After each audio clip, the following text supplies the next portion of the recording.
When will these DAs and judges be held accountable?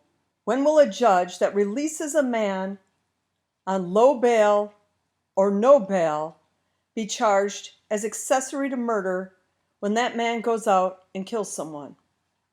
Case in point, 47-year-old Ernest Blakney was previously charged with second-degree sexual assault and was accused of having sex with a 13-year-old girl in 2020. In November of 2021, he posted a $5,000 cash bail and was released from jail. On August 15, 2022, Blakney was convicted of the crime after pleading guilty. Prosecutors requested that Blakney be placed in jail after pleading guilty until his October 20th sentencing hearing. But Milwaukee County Circuit Court Judge David Borowski denied the motion, thus allowing Blakney to stay out of jail.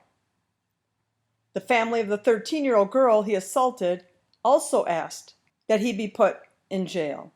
So Blakney is a free man on August 15th, but knows come his October 20th sentencing hearing, he will likely be going to jail for a while. So what does he do with his 2 months of freedom? He kills his ex-girlfriend on August 25th, 10 days after he was convicted. He shoots her in the back of the head and then starts the house on fire. As of September 1st, Blakney has not been arrested for the murder of his ex-girlfriend, Nikia Rogers. A witness said he received a text from Blakney that said, "You should have left her alone." The witness replied, "Excuse me?" And Blakney responded, "She dead."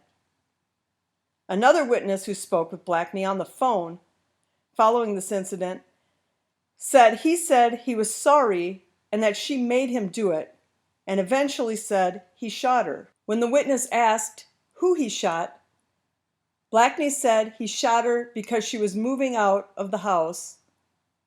He told the witness he had a gun, had burned down his house, and was going to set his tractor trailers on fire.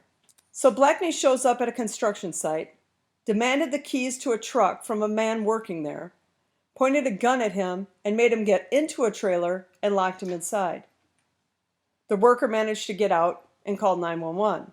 Blakney is now being charged with first-degree reckless homicide, armed robbery, attempted mutilation of a corpse, possession of a firearm by a felon, felony bail jumping, and false imprisonment.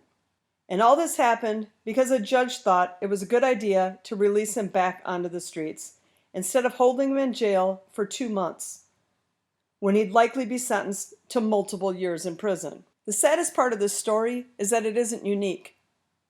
The same story plays out every day across America. Innocent people's lives are forever altered, sometimes permanently, because people who should be in jail are allowed to go free. Blakney clearly wasn't thinking, okay, I pled guilty, maybe they'll give me a light sentence and I'll be out in a year and I can get my life back to normal then. No, he was thinking, I'm going away to jail in 2 months and I'm going to destroy everything I can in that time till I do. What this judge doesn't realize is that when he let Blakney go, he not only destroyed the life of Blakney's ex-girlfriend, but he ruined Blakney's life as well. Because Blakney would likely have gotten a relatively short sentence, under 5 years probably, and would have only served maybe a couple years behind bars. But now he's got the original charge, as well as murder and a handful of other charges. So the judge, in his let's be nice and coddle these poor criminals, actually increased Blakney's time behind bars tremendously by allowing him to go free. To go free for 2 months. What did that judge think he was going to do with that time? Why did he think it was important to let him have that time free? It was 2 months. And that 2 months would have counted as 2 months' time served on whatever sentence he received on October 20th. Our justice system has really gotten away from doing what is best for all parties involved. And I think the only way this problem turns around is if the people releasing these guys are held accountable as well. There needs to be some sort of repercussion to these judges and DAs who allow this to happen.